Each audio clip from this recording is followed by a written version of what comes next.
Kabayan, tunay na makatawag pansin ang halamang lotus. Bukod sa taglay na ganda ng bulaklak nito, ang lotus, kabayan, ay daan-taonang pinakikinabangan sa mga bansa sa gitnang silangan at sa Asya. Ito'y dahilan sa taglay ding sangkap na ayon sa mga dalubhasa sa labas ng Pilipinas ay napatunayang nakapagbibigay lunas sa ilang karamdaman ng tao. Bukod sa rito, ang lotus ay pagkain sa hapagkainan ng mga bansang tulad ng India at iba pang matatagpuan sa gitnang silangan at sa buong Asya. At ang isang katangi-tanging ulat ukol sa lotus, kabayan, ito ay banal na halamang naituturing ng maraming tao sa ilang panig ng daigdig. At nataguri ang anti-aging ang mga sangkap ng lotus, patunay sa taguring symbol of fertility and rebirth. Lotus, kabayan. Ang lotus, ka Jerry, ay napakalaki ng potensyal na maitutulong sa ating mga magsasaka dito sa Pampanga. Alam niyo po, ang lotus, gaya ng nakikita natin sa ibang bansa, ibang lugar, ito ay tinatanim sa matutubig na farm o sakahin, no? Ito'y mainam na integrate sa ating kasalukuyang pagtatanim ng palay sa pangingisdaan. At hindi lang yan, ka Jerry, ang buong halaman ng lotus, magmula sa dahon, sa kanyang laman, sa kanyang bunga, sa kanyang bulaklak, ay pwede nating pakinabangan. Nabalitaan ko, Thea, na ikaw ang isa sa mga nag-aral, masusing gumawa ng pag-aaral dito. Sa dinami-rami ng mga binanggit ni Sir Norman na mga halaman, ang lotus ang napili ninyo. Bakit mo pinili ito at ano ang naging base mo sa pagpili ng lotus among the many plants that you have already known? Dahil ang lotus plant, mula dahon hanggang sa ugat ay pwedeng kainin. Kanya-kanyang recipe, kanya-kanyang sistema ng pagkain. At kung malalaman lang ng mga tao sa pangkalahatan na ito hindi lang para sa maging pagandahan ng garden o pagandahan ng sakahan, no, ay ito ay makakatulong din sa ating pagkain. And who gave you the idea that lotus should be one of the projects na dapat nyong subaybayan dito sa inyong paaralan? Ang lotus po kasi dito sa amin sa Pampanga ay meron dyan sa isang bayan na tawag nila Candaba, Pampanga, no?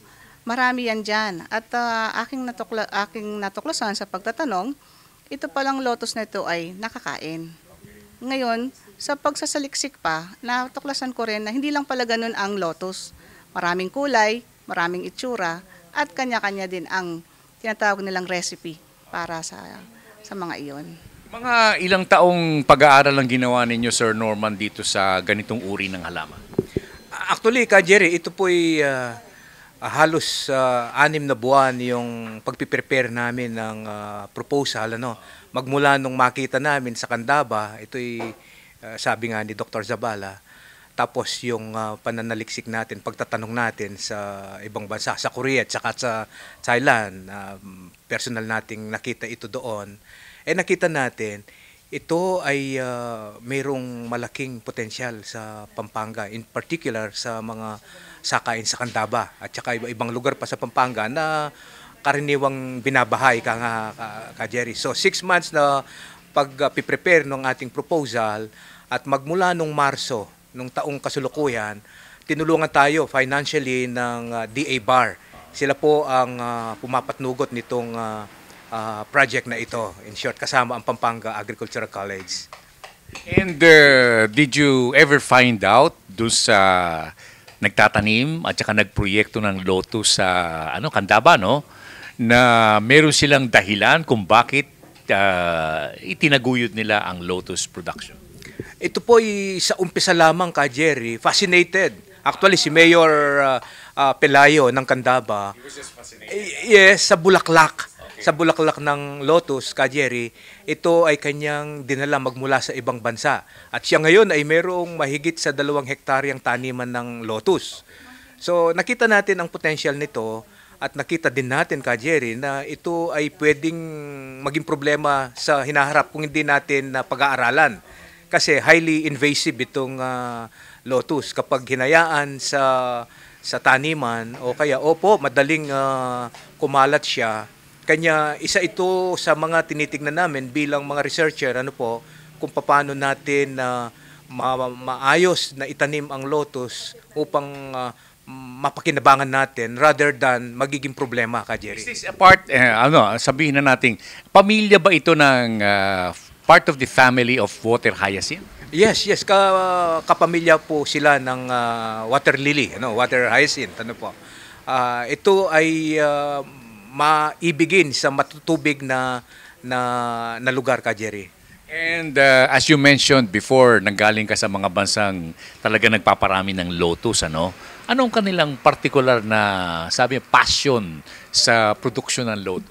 Alam niyo po, sa ibang lugar, gaya ng Korea at saka Thailand, at ibang mga estado ng US, sila ay into ornamental production of this lotus. Nilalagay sa mga container at merong iba-ibang kulay ito, Ka Jerry. Gaya inyong nakita kanina, yung kanilang bud, yung flower bud at saka yung slightly bloom flower ay parang kamukha ng tulip ng ibang bansa. Kanya dito, kasama sa ating pananaliksik kung paano natin mai-develop ang lotus, nakaangkop lamang sa mga container na pwedeng gamitin as ornamental plant at cut flower, Ka Jerry, para pandagdag sa ating magagandang bulaklak na ginagamit sa flower arrangement. And when you presented this to the management of BAR at saka dun sa tanggapan ng ating Pangulo ng PAC, anong naging initial reaction nila? Ay very, very positive po. In fact, ang DA BAR nakita kagad yung mga malawak na gamit ng lotus. Imaginein mo, Ka Jerry, may mga pagkain tayong maraming madedevelop dito at saka yung mga non-food products na tinatawag gaya ng sabon, lotion, oil, etc. At ang tinitignan namin kasalukuyan, Ka Jerry, yung integration ng lotus sa isda, sa tilapia in particular. Tinitignan natin kung gaano ka-efficient ang lotus sa paglilinis ng mga polluted water. Kanya very excited po ang lotus team ng Pampanga Agriculture College.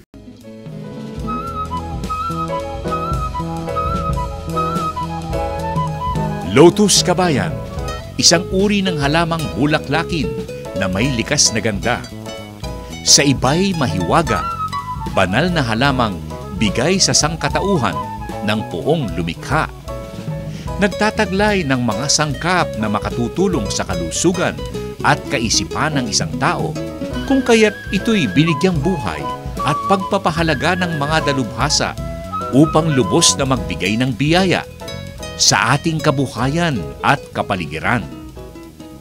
Lotus kabayan, sa pagsasataguyod ng Bureau of Agricultural Research, sa palatuntunan ating alamin.